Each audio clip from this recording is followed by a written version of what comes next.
Assalamualaikum dan salam sejahtera. Bersama saya Ismail Adnan dalam Berita Tengah Hari edisi 4 April 2020. Baik, kita mulakan dengan perkembangan berikut. Polis Johor menahan 59 lagi individu degil yang ingkar Perintah Kawalan Pergerakan PKP semalam. Ia menjadikan jumlah keseluruhan tangkapan di negeri itu sejak PKP dilaksanakan seramai 792 orang. Ketua Polis Johor Datuk Ayub Khan Maidin Piche dalam satu kenyataan berkata jumlah mereka yang didakwa di mahkamah setakat ini masih kekal 189 orang. Kesemuanya disiasat dan didakwa mengikut Seksyen 186 Kanun Keseksaan dan Seksyen 270 Kanun Keseksaan. Mereka turut disiasat mengikut Seksyen 22(B) Akta Pencegahan dan Pengawalan Penyakit Berjangkit 1998, Akta 342 serta Peraturan 3 Pencegahan dan Pengawalan Penyakit Berjangkit Pengisytiharan Kawasan Tempatan Jangkitan 2020. Sementara itu, di Pulau Pinang, seramai 50 lagi individu didakwa di Mahkamah Session dan Magistrate Butterworth kerana ingkar Perintah Kawalan Pergerakan PKP. Kesemua mereka membuat pengakuan bersalah ketika pertuduhan dibacakan di hadapan Hakim Nur Aini Yusof dan Magistrate M. Kalairasi. Atas kesalahan itu, mahkamah menjatuhkan hukuman denda sebanyak RM1,000 dan jika gagal membayarnya, akan dikenakan penjara selama 1 bulan. Kesemua tertuduh yang berusia antara 20 hingga 50 tahun itu ditahan kerana melakukan aktiviti lepak, memancing dan berkumpul di bengkel kenderaan. Kesemua mereka didakwa mengikut Peraturan 3-1 Peraturan Peratuhan Pencegahan dan Pengawalan Penyakit Berjangkit langkah-langkah di dalam kawasan tempatan jangkitan. Perintah Kawalan Pergerakan PKP kini memasuki hari ke-18 dan berada pada fasa kedua. Pagi tadi, kru RTM keluar melakukan tinjauan di kawasan sekitar Petaling Jaya seperti di Lebuhraya Persekutuan, Pasar Basah Jalan Uthman dan sekitar Taman Tasik Petaling Jaya. Baik, kami mendapati rata-rata mematuhi peraturan jarak 1 meter di antara satu sama lain, tetapi ada juga yang ingkar dengan tidak memakai penutup hidung dan mulut serta sarung tangan ketika membuat pembelian di Pasar Basah. Keadaan di Lebuhraya Persekutuan pula terkawal di mana ramai yang mematuhi perintah PKP tetapi ada juga yang masih memandu melebihi seorang dalam kenderaan masing-masing. Bagaimanapun, mereka yang ingkar diarah berpatah balik sekiranya gagal memberi alasan yang kukuh atau tiada surat kebenaran untuk keluar bekerja di pejabat. Manakala semalam 60 lagi pesakit COVID-19 pulih dan dibenar keluar hospital, menjadikan jumlah keseluruhan 827 orang telah didischarge. Ketua Pengarah Kesihatan Datuk Dr. Nur Hisham Abdullah juga berkata 217 kes baharu dilapor dengan 3 kematian dicatatkan. Kes kematian ke-51 merupakan wanita warga Malaysia berumur 84 tahun dan mempunyai latar belakang penyakit jantung. Kes ke-52, lelaki berusia 52 tahun, manakala kes ke-53, wanita berumur 73 tahun yang mempunyai latar belakang penyakit kencing manis, darah tinggi, penyakit jantung dan buah pinggang. Kesemuanya adalah warga negara Malaysia. Daripada 217 kes ini, 58 adalah berkaitan dengan Perhimpunan Sri Talim. Selain daripada itu, 44 kes telah dimasukkan ke Hospital Chancellor Tuanku Mukhris UKM yang merupakan salah satu hospital COVID-19, di mana 41 adalah kes berkaitan dengan pelajar Madrasah Tahfiz di Selangor. Sehingga kini, seramai 108 kes positif COVID-19 sedang dirawat di unit rawatan rapi. Daripada jumlah tersebut, 54 kes memerlukan bantuan pernafasan. Sementara itu, 138 petugas kesihatan dikesan positif COVID-19. Bagaimanapun, tiada kes berpunca daripada pengendalian individu yang disahkan positif dari wad COVID-19 dan unit rawatan rapi ICU di fasiliti Kementerian Kesihatan. Menurut Datuk Dr. Nur Hisham, punca jangkitan ialah 58 kes berkaitan menghadiri majlis perkahwinan yang turut dihadiri individu terlibat dengan perhimpunan tabligh di Sri Petaling. 14 kes iaitu 10.1% berkaitan dengan pesakit severe acute respiratory infection dan kes bergejala ringan di mana mereka tidak tahu atau tidak memaklumkan status mereka. 2 kes daripada kumpulan ini tidak memaklumkan yang mereka telah menghadiri perhimpunan di Sri Petaling. 9 kes iaitu 6.5% dari kontak dengan ahli keluarga yang positif COVID-19. 6 kes 4.3% dengan sejarah melawat ke luar negara dan 4 kes 2.9% daripada rakan yang positif COVID-19. 3 kes iaitu 2.2% dari pendedahan semasa aktiviti saringan di lampangan. Dan 2 kes 1.4% telah hadir perhimpunan di Sri Petaling. Baki iaitu 42 kes bersamaan dengan 30% masih dalam siasatan punca jangkitan COVID-19. Sementara itu, hanya individu yang memerlukan bekalan ubat dan mendapatkan perkhidmatan rawatan sahaja dibenarkan keluar melebihi had perjalanan melebihi 10 km. Menteri Kesihatan Datuk Seri Dr. Adam Baba berkata, kelonggaran itu diberi memandangkan ia satu keperluan dan tidak semua kawasan mempunyai pusat kesihatan berdekatan. Kalau kita lihat perkara ini banyaknya berlaku di negeri Sarawak dan Sabah, betul Tetapi macam di Kuala Lumpur, perkhidmatan kesihatan dekat Jadi kita mempunyai kelonggaran khusus untuk mereka yang mendapatkan rawatan-rawatan disebut. Jadi tidak ada masalah sebenarnya Berdasarkan Peraturan Pencegahan dan Pengawalan Penyakit Berjangkit, langkah-langkah di dalam kawasan tempatan jangkitan 2020 yang berkuat kuasa 1 April sehingga 14 April, seseorang individu itu tidak dibenarkan keluar rumah melebihi 10 km dari kediaman. Individu itu juga tidak boleh disertai orang lain kecuali dengan alasan munasabah. Sementara itu, pihak polis boleh menggunakan budi bicara untuk membenarkan orang ramai yang ingin melakukan perjalanan lebih 10 km bagi mendapatkan barangan makanan sekiranya terdapat keperluan. Menurut Menteri Kanan Keselamatan Datuk Seri Ismail Sabri Yaakob, ia termasuk perjalanan merentas negeri.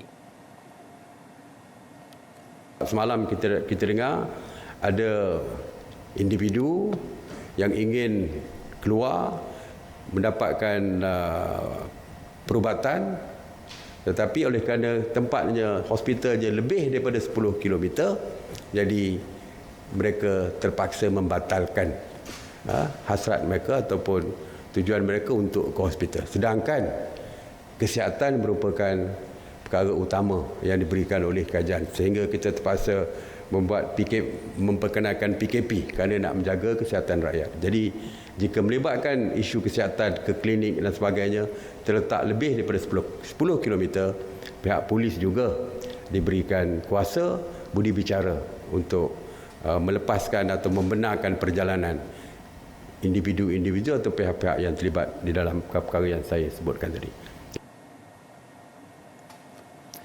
Manakala 1,105 peneroka Felda di Kedah yang terjejas sepanjang Perintah Kawalan Pergerakan PKP menerima sumbangan daripada Menteri Perusahaan, Perdagangan dan Komoditi Datuk Dr. Muhammad Khairuddin Aman Razali dan Felda Global Ventures. Ia melibatkan 805 peneroka di Felda Teloi Timur di Sik dan 300 peneroka Felda Teloi Kanan di Baling. Sumbangan berupa barangan keperluan harian itu disampaikan oleh Ahli Parlimen Sik Ahmad Tarmizi Sulaiman dan Ahli Dewan Undangan Negeri Adun Jeneri Muhammad Sanusi Muhammad Noor dari rumah ke rumah. Pengagihan bantuan turut dibantu Jabatan Kebajikan Masyarakat Daerah Sik, Angkatan Pertahanan Awam Malaysia Rela, Pengurusan Felda dan Imam Masjid An-Nur, Felda Telui Timur. Menurut Muhammad Sanusi, pihaknya turut mendapat kerjasama daripada petugas sukarela PAS yang membantu memproses dan membungkus barangan tersebut. Katanya keprihatinan pihak menteri dan FGV dapat meringankan beban warga peneroka yang turut menghadapi kesukaran sepanjang Perintah Kawalan Pergerakan akibat pandemik COVID-19. Pendapatan mereka juga turut terjejas disebabkan musim hujan dan penurunan harga komoditi getah pada waktu ini.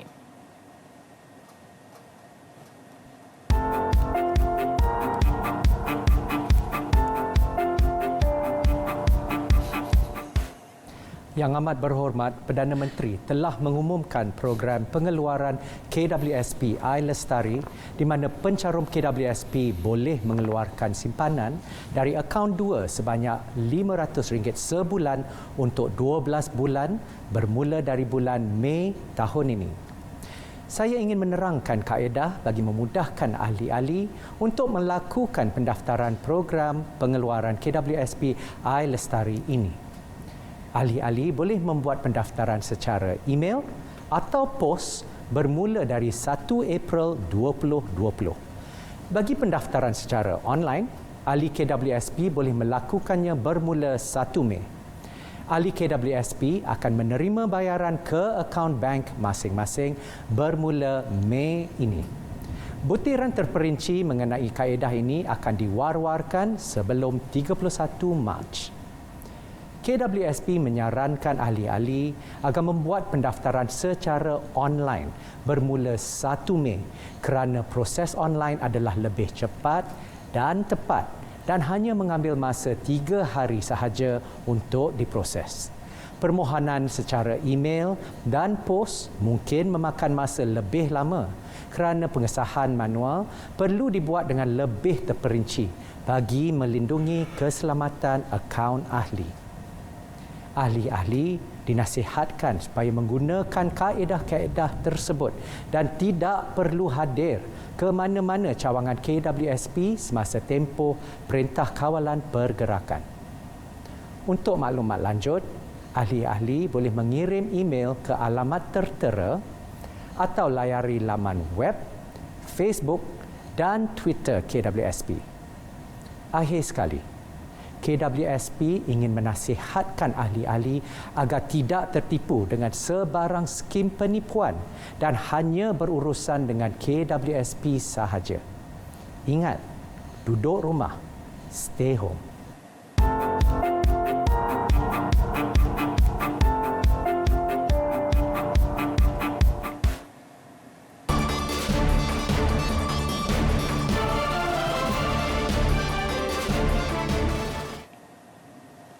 Baik, bertemu kembali. Hubungan dua hala Malaysia dan Jepun yang lebih 60 dekad telah melangkaui pelbagai bidang. Sejajar itu, Jepun juga membantu dalam pembangunan sosioekonomi komuniti tempatan yang disalurkan kepada organisasi dan badan bukan kerajaan. Program Kusaneonani ataupun geran bagi projek akar umbi keselamatan manusia setakat ini telah menyalurkan bantuan sebanyak 17 juta ringgit bagi melaksanakan 148 projek yang melibatkan pendidikan, kesihatan, alam sekitar dan merapatkan jurang kemiskinan. Terkini penerima geran Jepun bernilai RM372,000 adalah Persatuan Sindrom Down Malaysia. Menurut Presidennya Hanizan Hussein, geran tersebut akan diguna bagi projek pilotnya untuk membina pusat latihan serta pendidikan teknikal dan vokasional bagi melatih remaja sindrom Down. Ini adalah projek yang sangat besar di mana kami akan tunjukkan kepada semua komuniti dan juga ibu bapa yang mempunyai anak sindrom Down yang dah dewasa di mana mereka ini boleh dilatih dan boleh diajar dengan cara yang betul, dengan modul yang betul supaya mereka akan berdikari, mereka boleh hidup sendiri dan boleh menjaga diri mereka apabila ketiadaan ibu bapa di kemudian hari.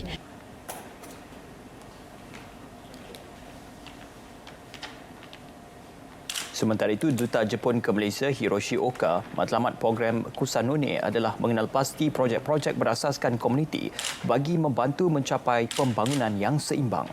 Yes, as I said, that what matters is not the size of the contribution money itself, but how the many people benefit from the grassroots assistance. For instance, in this particular case, as the President stated, this is a pilot project.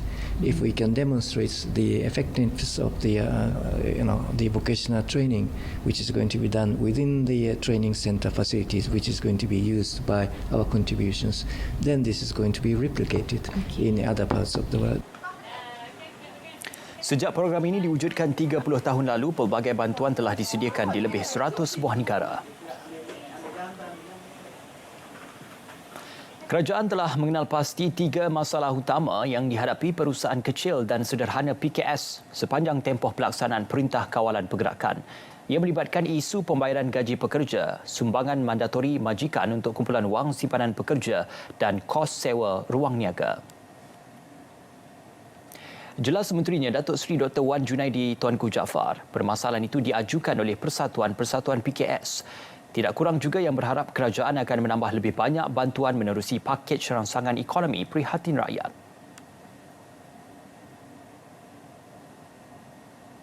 Di dalam keadaan semikian, kita sudah mengadakan 2 mesyuarat termasuk tengah hari tadi, dan kita akan mengadakan lagi 1 mesyuarat pada hari Ahad sebelum keputusan ataupun rumusan akan dibawa kepada pihak Majlis menangani masalah ekonomi, iaitu Economic Action Council pada hari Isnin.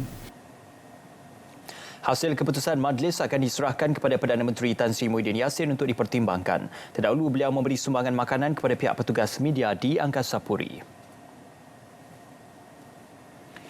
Sementara itu, tawaran moratorium selama 6 bulan memberi manfaat kepada hampir 1.3 juta pelanggan Bank Rakyat. Ini meliputi pembiayaan peribadi, kenderaan, perusahaan kecil dan sederhana PKS serta koperasi. Ketua Pegawai Eksekutifnya, Datuk Rosman Mohamad berkata langkah itu mampu membantu pelanggannya yang terkesan impak COVID-19. Kita juga merencanakan kaedah-kaedah yang macam mana kita nak menaikkan pelanggan mereka agar mereka terus. Contoh, kalau saya boleh bagi contoh, kita melancarkan tabung atau peruntukan yang kita katakan BIS Cash, peruntukan sebanyak 300 juta. Ini khusus untuk usahawan-usahawan kecil, PKS kecil dan juga koperasi. Beliau berharap peruntukan itu mampu membantu 500 buah koperasi serta 2,000 usahawan-usahawan kecil. Sebelum ini, Bank Negara Malaysia membenarkan pelanggan perbankan termasuk individu dan PKS menangguhkan sementara pembayaran pinjaman kepada bank bermula 1 April lalu. Angkatan Koperasi Kebangsaan Malaysia Berhad Angkasa mencadangkan tempoh pembayaran semula pinjaman peribadi dipanjangkan daripada 10 tahun kepada maksima 20 tahun. Jelas Presidennya Datuk Abdul Fattah Abdullah, perkara itu akan diusulkan kepada Bank Negara Malaysia untuk pertimbangan. Dan mungkin dalam masa yang sama juga memberikan peluang kepada mereka untuk menambahkan lagi jumlah pinjaman yang mungkin pendapatan ataupun hasil pinjaman tersebut boleh digunakan semula untuk menjalankan aktiviti perniagaan. Jadi ini harapan kita dan saya harap kerajaan Bank Negara boleh mempertimbangkan supaya dipanjangkan tempoh bayaran balik pinjaman daripada 10 tahun sekarang kepada 15 ataupun 20 tahun. Tempoh lebih panjang bagi melangsaikan pinjaman akan mengurangkan kadar bayaran para peminjam sekaligus meningkatkan pendapatan boleh guna rakyat. Ia dilihat sebagai langkah lebih berkesan dalam menangani kos sara hidup masyarakat selepas tamatnya tempoh 6 bulan moratorium.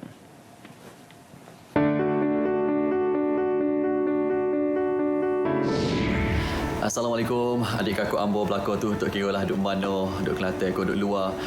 Kalau kita tengok angka hok kena COVID-19 ni semakin hari semakin naik. Jadi kita pakat doa belakang lah, dengar arahan suruh duduk rumah tu duduk rumah lah.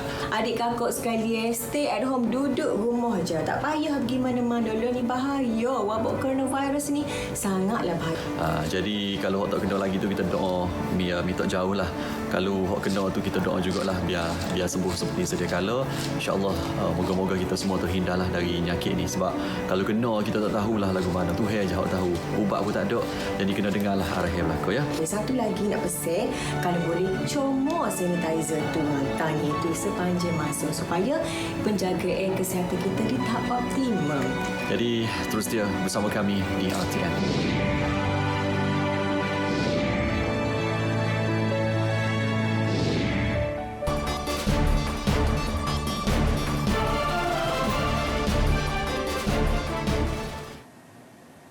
Baik, kita beralih ke berita luar negara. Amerika Syarikat, negara yang paling teruk terjejas disebabkan wabak COVID-19 ketika ini, berdepan pelbagai masalah mendapatkan pelbagai peralatan untuk menangani virus itu. Bagaimanapun, Presiden Donald Trump berkata pentadbirannya melakukan yang terbaik untuk New York selepas Governornya Andrew Cuomo memberi amaran negeri itu berada dalam bahaya kerana tidak mempunyai cukup ventilators untuk membantu pesakit COVID-19 yang teruk dalam masa beberapa hari lagi. Trump berkata New York sepatutnya mendapatkan lebih banyak ventilators dari dahulu lagi. Dia juga memberi penjelasan yang Kerajaan Persekutuan sedang cuba memberi bantuan kepada lokasi panas lain termasuk Louisiana dan Michigan. Pada awal Jumaat, Cuomo menandatangani arahan eksekutif membenarkan negeri itu mengambil ventilator yang tidak digunakan serta peralatan perlindungan peribadi dari hospital yang terdapat di negeri itu. New York yang mencatatkan lebih 2,900 kematian akibat virus tersebut merupakan kawasan yang paling teruk terjejas di Amerika Syarikat. Bagi kebanyakan orang, COVID-19 hanya membawa simptom ringan atau sederhana seperti demam dan batuk. Tetapi bagi yang lain, terutama orang yang telah berumur serta mereka yang mempunyai masalah kesihatan, ia boleh menyebabkan pneumonia. Dalam perkembangan lain, berpuluh-puluh jururawat mengadakan bantahan meminta diberi akses lebih senang untuk mendapatkan penutup hidung dan mulut N95 dan peralatan perlindungan peribadi lain sepanjang wabak COVID-19 berterusan. Jururawat di UC Irvine Medical Center di Orange, California berkata hospital mempunyai banyak peralatan tetapi mengenakan syarat tertentu untuk mereka mendapatkannya. Jururawat bimbang tindakan itu boleh meletakkan mereka dalam keadaan bahaya dijangkiti COVID-19. Mereka berarak di luar hospital sambil meminta pemimpin hospital membenarkan semua jururawat mendapatkan penutup hidung dan mulut N95 serta pelindung muka dengan lebih senang. Hospital berkata mana-mana kaki tangannya yang mahu memakai penutup hidung dan mulut boleh berbuat demikian, tetapi menekankan yang mereka juga cuba menyimpan bekalan peralatan pelindungan peribadi. Sementara itu, Singapura merekodkan kematian kelima semalam. Republik itu juga mengesahkan terdapat 65 kes baru positif jangkitan COVID-19. Berikutan itu, kerajaannya akan menutup sekolah dan kebanyakan tempat kerja kecuali perkhidmatan penting dan sektor ekonomi utama selama sebulan. Perdana Menteri Lee Hsien Loong dalam sidang medianya berkata ia sebagai langkah lebih ketat untuk menghentikan penyebaran COVID-19. Kes jangkitan di Singapura yang diimport dan domestik meningkat dengan ketara pada minggu kebelakangan ini dan mencecah lebih 1,000 minggu ini. Perniagaan makanan, pasaraya dan klinik, hospital, utiliti, pengangkutan dan perkhidmatan perbankan utama akan terus dibuka. Republik itu juga akan menukar pembelajaran dari rumah sepenuhnya untuk semua sekolah dan universitinya. Lee turut menggesa rakyat Singapura untuk berada di rumah dan mengelak bersosial dengan orang lain di luar kediaman masing-masing. Kerajaan juga akan mengumumkan sokongan tambahan untuk isi rumah dan perniagaan pada Isnin depan. Di Iran, 134 kematian baru akibat COVID-19 dilaporkan semalam. Ini menjadikan jumlah keseluruhan kematian meningkat kepada 3,294 orang. Iran antara negara yang terjejas teruk akibat COVID-19. Negara itu melaporkan kes kematian pertama pada 19 Februari lalu.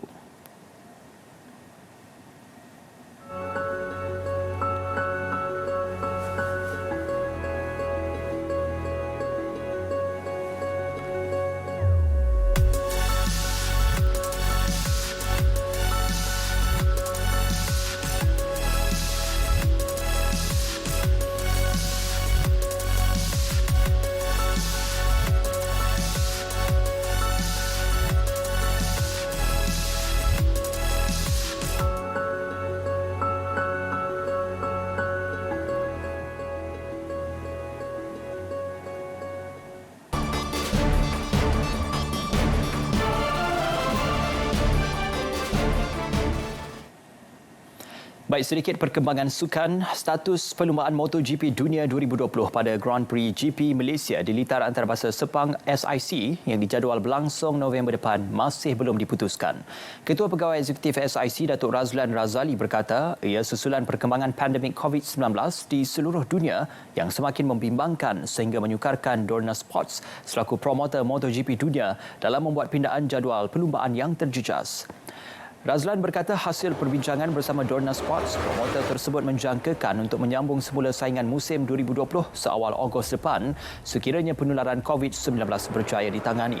Menurut beliau, Dorna Sports tidak menolak kemungkinan untuk memperkenalkan format 2 perlumbaan hujung minggu dengan bertujuan mengurangkan tempoh masa bagi melengkapkan keseluruhan perlumbaan musim ini sekiranya ia disambung pada Ogos. 3 perlumbaan pertama MotoGP musim 2020 iaitu GP Qatar, GP Spanyol dan GP Perancis terpaksa ditangguhkan susulan penularan COVID-19. Dalam pada itu, Razlan mengakui penambahan kes jangkitan COVID-19 di peringkat global serta penangguhan beberapa siri perlumbaan pada awal musim menjejaskan penjualan tiket GP Malaysia yang sebelum ini mendapat sambutan menggalakkan saban tahun. Katanya tiada penjualan tiket langsung sejak isu COVID-19 tetapi yakin keadaan akan bertambah baik. Sementara itu, Razlan yang juga merupakan prinsipal pasukan Petronas Yamaha Sepang Racing Team SRT berkata pasukan penaja masih bersama pasukan itu dalam tempoh sukar ini.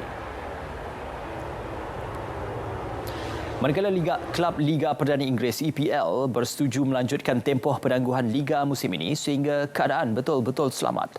Satu mesyuarat yang diadakan antara 20 buah kelab utama telah bersetuju sebulat suara untuk mengambil langkah perlu itu. EPL juga akan meminta pemain supaya mengambil kombinasi pemotongan dan penangguhan 30% gaji mereka berikutan krisis keuangan disebabkan pandemik COVID-19. Persatuan Pemain Bola Sepak Profesional England PFA akan bertemu badan liga dan kelab untuk membincangkan cadangan berkenaan.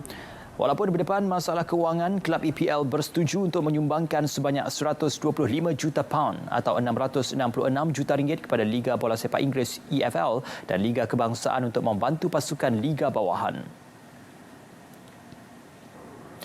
Kelab bola sepak Bundesliga Bayern Munich dan jurulatih Hansi Flick mencapai persetujuan untuk melanjutkan kontrak sehingga 2023.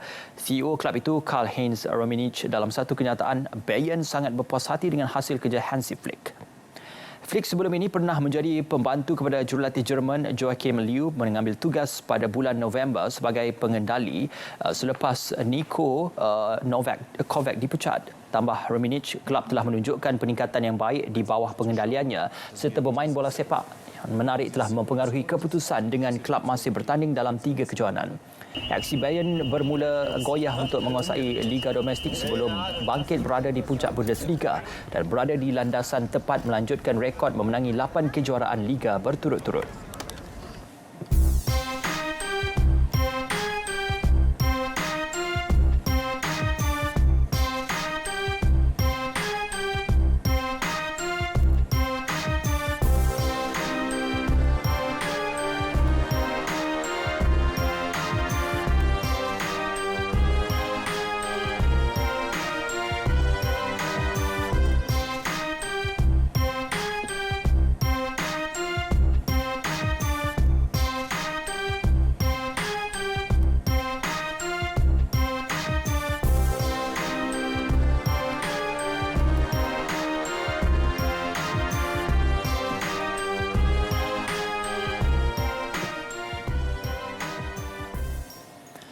Baik, dengan itu berita tengah hari edisi 4 April 2020 berakhir di sini. Teruskan bersama RTM, jenama media yang paling dipercayai.